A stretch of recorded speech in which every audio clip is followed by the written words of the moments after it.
Chimo musalole, musazipite, yese kuzikana, muzirimbikali, mampafu mpirire, ngonyete zoyipa, penye kuri Yesu, atakusungani.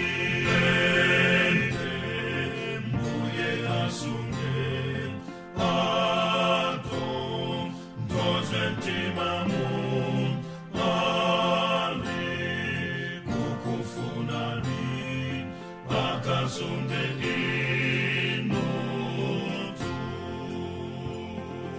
Newe oyipawo, satukwane ani, zina lambu yatu, muziri kwezani, kalani achangu, oona abwino, penye kuri Yesu, atakusungani.